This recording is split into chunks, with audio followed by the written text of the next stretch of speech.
बसें इंशाल्लाह इसी साल वो इंपोर्ट करेंगे, लेकिन अगले साल से ये बसें जो हैं उसकी जो असेंबलिंग है वो पाकिस्तान में शुरू होगी और फिर 3 इयर्स में इंशाल्लाह ये जो मैन्युफैक्चरिंग है ये पाकिस्तान में शुरू होगी। इससे एक बहुत बड़ा हमने ये देखा है, ये इनकलाब आएगा इंशाल्लाह पाकिस्तान की ट्रांसपोर्ट में। इसके साथ साथ लिथियम आयन बैटरीज जो हैं, देखें अभी कराची में क्या हुआ है, कराची में आपकी बिजली बैठ गई जब तूफान आया है। फ्यूचर क्या है? फ्यूचर ये है कि अभी हम अरबों रुपए अपने खर्च तो कर रहे हैं तारों के ऊपर और खंभों के ऊपर, लेकिन फ्यूचर हमारा ये होगा कि हमारे यहाँ जो लिथियम बैटरीज हैं वो इतनी तगड़ी हो जाएंगी कि हर घर अपना एक ग्रिड स्टेशन बना सकेगा। और जिस तरीके से ये बसें अब जो हैं वो अगर बिजली के ऊपर या बैटरी के ऊपर चलना शुरू हो गई हैं, तो इसका मतलब यह है कि नेक्स्ट स्टेप में घर भी जो है वो बैटरीज पे शिफ्ट हो जाएंगे, आपको तारों की खंभों की इतनी ज़रूरत नहीं पड़ेगी। सो ये, और इसके लिए इम्पॉर्टेंट पाकिस्तान के लिए सबसे बेहतरीन चीज़ that can happen to Pakistan is कि हम 10 साल में अपनी जो रिन्यूएबल एनर्जी बना सकें। और हमें बड़ी खुशी है दोबारा यहाँ पे कि उमर अयूब साहब ने नदीम बाबर साहब के साथ मिल के, ministry of science and technology ने, हमने मिल कर के और फिर सूबों ने इसमें जो है वो एक्सेंट दी और अब हम पाकिस्तान में बहुत तवील अरसे के बाद रिन्यूएबल एनर्जी जो है उसकी भी पॉलिसी लेके आए हैं। सो पाकिस्तान के लिए सबसे बेहतरीन सिनेरियो क्या होगा अगले 10 सालों में? हम अपनी बिजली बना रहे हों सूरज से और विंड से, हवा से, और फिर हम अपनी बैटरीज बना रहे हों जिसमें वो बिजली स्टोर की जा सके। ये पिछले 20 सालों में हमारा सबसे बड़ा फेलियर क्या हुआ? हम अपना कंबस्शन इंजन नहीं बना सके, जिसकी वजह से हम अपनी कार नहीं बना सके, और कंबस्शन इंजन के साथ जो सारा इक्विपमेंट था वो भी हम नहीं बना सके। सो अब अगर हम अपनी बैटरीज ना बना सकें, अपना अगला जो रिन्यूएबल एनर्जी का सिस्टम है वो नहीं बना सके, तो हम अगले 20 साल भी ज़ाया कर देंगे। सो इसलिए इम्पॉर्टेंट था कि ये हम एक उसका शुरू करें। प्रिसीजन एग्रीकल्चर के ऊपर हम एक पूरा नया प्रोजेक्ट जो है वो लेके आ रहे हैं, जिसमें नीश प्रोजेक्ट्स जो हैं वो हम डेवलप कर रहे हैं और उसमें हम बहुत हाई टेक्नोलॉजी फॉर्म्स डेवलप कर रहे हैं, 2.5 एकड़ के, 5 एकड़ के और 12.5 एकड़ के। इन फॉर्म्स को में हाइड्रोपोनिक फॉर्म्स शामिल हैं, ग्रीन फॉर्म्स शामिल हैं और फिर ओपन फील्ड फॉर्म्स शामिल हैं। और इसमें हम जो नॉन ट्रेडिशनल एग्रीकल्चर है उसको फोकस कर रहे हैं। नॉन ट्रेडिशनल एग्रीकल्चर में है काली मिर्च है, एस्परेगस हैं, एवोकाडोज हैं, इस तरह की चेरी टमाटोज हैं। ये जो वेजिटेबल्स हैं, एक्जॉटिक वेजिटेबल्स हैं, इनको हम एक पूरा टेक्नोलॉजी पैकेज देंगे जिसमें ड्रोन्स होंगे, जिसमें सेंसर्स होंगे, और ये पाकिस्तान में हमारा जो छोटा फार्मर है उसकी बिल्कुल जो एग्रीकल्चर है उसको तब्दील करके रख देगा। इसी एग्रीकल्चर के एक पार्ट को कल काबीना ने मंजूरी दी और हमें इंडस्ट्रियल हेम्प का लाइसेंस जो है वो पहला पाकिस्तान में मिला।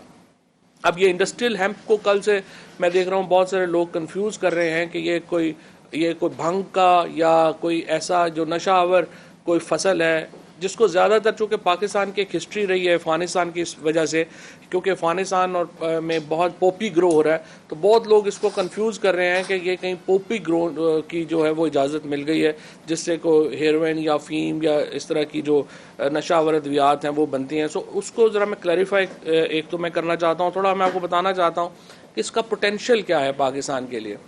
ये जो बुनियादी तौर के ऊपर ये जो पौधा है जो इंडस्ट्रियल हेम्प का, इसमें एक कंपाउंड होता है कैनाबिडियल, उसको कहते हैं कैनाबिडाइल, जो कहते हैं हमारे मेंबर साइंस डॉक्टर आबदी जो हैं वो इस प्रोजेक्ट को देख रहे हैं, डॉक्टर इकबाल साहब हैं वो इस प्रोजेक्ट को देख रहे हैं, तो और हमारी मेंबर साइंस हैं वो इस प्रोजेक्ट को देख रही हैं। तो मैंने तीनों को साथ बढ़ाया ताकि अगर कोई सवाल हो तो उसके ऊपर वो जवाब भी दे सकें। इसके ऊपर जो रिसर्च थी कैनाबिडाइल के ऊपर, ये तो 1983 से जारी थी, क्योंकि इसका जो इफ़ेक्ट है इस कंपाउंड का, जो सीवियर पेन के पेशेंट्स हैं, फॉर एग्जांपल कैंसर में बहुत लोग हैं, फिर जब लड़ाइयाँ होती हैं, जंगें होती हैं, लोगों के एज़ा जिनके कट जाते हैं, जो बहुत सीवियर पेन होते हैं, उसको कंट्रोल करने के लिए पूरी थेरेपीज़ जो हैं वो मेडिकल साइंस में की जाती हैं, और उसमें ये जो कंपाउंड है ये बहुत इम्पॉर्टेंट रोल अब प्ले करता है। और 2016 के बाद इसमें एक बहुत बड़ी एक समझिए कि इनकलाबी रिसर्च जो है वो सामने आई, जिसके बाद अब चाइना ने तो ये किया कि शंघाई में उन्होंने एक पूरा कैनबिस का रिसर्च डिपार्टमेंट ही क्रिएट कर दिया, और अब चाइना जो है वो 40,000 एकड़ के ऊपर हेम्प जो है वो काश्त कर रहा है। इसी तरीके से जो कनाडा है वो 1 लाख एकड़ के ऊपर जो है वो हेम्प काश्त कर रहा है। इसकी जो सीड है उससे हेम्प ऑयल बनता है, इसका जो पत्ता है उसका सब में जो है वो दवाई बनती है, इसका जो स्टेम है वो जो इसकी जो आप समझिए कि जो उससे फाइबर बनता है। और फाइबर जो है ये टेक्सटाइल इंडस्ट्री को रिप्लेस कर रहा है। जो टेक्सटाइल का हमारा वो आपको बता पाएंगे, डॉक्टर आबदी अभी बात करेंगे तो आपको बता पाएंगे कि कैसे हमारे यहाँ कपास चूँकि कम हो रही है तो उसकी जो कपास को रिप्लेस करना है वो हेम्प ने रिप्लेस करना है। दुनिया में भी उसको जो है वो कपास को हेम्प रिप्लेस कर रहा है। इससे कपड़े बन रहे हैं, इससे बैग्स बन रहे हैं, इससे मुख्तलिफ जो टेक्सटाइल की चीज़ें हैं वो बन रही हैं। ये तकरीबन इस वक्त $25 बिलियन की दुनिया में मार्केट है और पाकिस्तान जो है इस मार्केट में बहुत बड़ा शेयर जो है वो ले सकता है। और इसीलिए कल काबीना ने, और ये इस वक्त सिर्फ गवर्नमेंट कंट्रोल में है, थोड़ा सा मैं वाज़ेह कर दूं, बहुत सारे लोग जो हैं वो समझते हैं कि ये प्राइवेट कंट्रोल में जाएगा। ये प्राइवेट कंट्रोल में नहीं है, फ़िलहाल सिर्फ गवर्नमेंट खुद जो है वो उसको ये अलाउ किया गया है ताकि हम अभी इसके ऊपर जो मज़ीद रिसर्च है वो इसके ऊपर डेवलप कर लें और इसकी जो सेफ गार्ड्स हैं मिनिस्ट्री ऑफ नारकोटिक्स जो है उसके साथ मिल करके हम जो है ये चीज़ें जो हैं वो बना सकें। क्योंकि जो हेम्प का एक ओवरऑल जो दवाइयों में इस्तेमाल होता है, ये एपिलेप्टिक्स में बड़ा इम्पॉर्टेंट और की जो है वो दवाई है।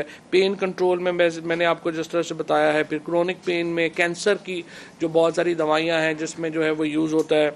और फिर इवन अब जो ऑयल बन रहे हैं, जैसे ये जो एथलीट्स को जो मोच आती है उसके ऊपर भी जो है वो हेम्प ऑयल जो है वो यूज़ हो रहा है। और ये एक ऑर्गेनिक रिप्लेसमेंट्स हैं दुनिया में जो ये हो रही हैं। सो हमारा पूरा इंशाल्लाह जो हमारी प्लानिंग है, जो हमारा कमर्शियल उसका साइड है, उसमें हम ये चाहते हैं कि जो हेम्प ऑयल है, जो हेम्प की हमारी मार्केट है, ये तकरीबन $1 बिलियन पाकिस्तान को दे सके अगले 3 सालों में। और उसके लिए हम जो है एक पूरा प्लान जो है वो बना रहे हैं। पहले मरहले में हम जो बड़ी साइट्स हैं वो हमारे पास 2 हैं। हम पेशावर में एक हमारे पास साइट है, चकवाल में हमारे पास साइट है, जेलम में हमारे पास साइट है। ये हमने चुना इसलिए, ये इलाका इसलिए चुना है कि ये जो पोटोहार का इलाका है ये सबसे ज़्यादा आप समझिए कि उसकी जो क्लाइमेटिक कंडीशंस हैं वो सपोर्ट करती हैं हेम्प ग्रो करने को। R&D के लिए इसमें डॉक्टर इकबाल साहब और इनका जो इदारा है ये हमारे साथ हैं, डॉक्टर ताउर रहमान साहब जो हैं वो हमारे साथ हैं। सो पाकिस्तान में जो टॉप के बायो टेक्नोलॉजी से मुंसलिक जो लोग हैं वो इस प्रोजेक्ट में शामिल हैं। डॉक्टर आबदी इसमें शामिल हैं, हमारी मेंबर साइंस शामिल हैं। तो थोड़ा सारा R&D के ऊपर डॉक्टर साहब हमें बताइए कि अगले 1 साल में हमारा किस तरह से इसको। जैसे मिनिस्टर साहब ने फरमाया कि बड़ी एक मेरा नाम डॉक्टर इकबाल चौधरी है और मैं डायरेक्टर हूँ international centre for chemical and biological sciences का, जो यूनेस्को का सेंटर है और दुनिया के टॉप के रिसर्च के इदारों में उसका शुमार होता है। और ये कराची में डॉक्टर सलीम उज़्ज़मान सिद्दीकी ने बनाया था, जो PCSIR के बानी भी थे। तो ये जो तहकीक का इदारा है ये पूरी दुनिया में मशहूर है और बुनियादी तौर पे इसकी जो सिलेक्शन है ministry of science and technology ने और मिनिस्ट्री ऑफ नारकोटिक कंट्रोल ने की है, वो 2 बड़ी वजूहात की वजह से की है। एक तो ये कि जिन प्रोडक्ट्स का जिक्र मिनिस्टर साहब ने किया उसके लिए आपको सर्टिफिकेशन और वैलिडेशन चाहिए होती है, क्योंकि आपको ये बताना होता है कि इसके अंदर CBD कितना है और THC कितना है, टेट्राहाइड्रोकैनाबॉइड कितना है। तो उसकी जो सर्टिफिकेशन और वैलिडेशन 0.3% या उससे कम, उसके लिए जो मशीनें, जो इक्विपमेंट चाहिए होते हैं, जो एक्सपर्टीज़ चाहिए होती है, वो इस इदारे में मौजूद है। तो हम बड़ी आसानी के साथ बहुत सारी चीज़ें एक्सपोर्ट कर सकेंगे, क्योंकि आपके पास एक ऐसा तहकीकी इदारा है जिसकी जो फैसिलिटीज़ हैं वो दुनिया के टॉप सेंटर्स के बराबर में, और जिसकी सर्टिफिकेशन और वैलिडेशन को कोई चैलेंज नहीं कर सकता। दूसरी बात जो मिनिस्टर साहब ने कही कि वो वैल्यू एडिशन की बात है। इसमें इसके मेडिसिनल यूज़ भी है, इंडस्ट्रियल यूज़ भी है, और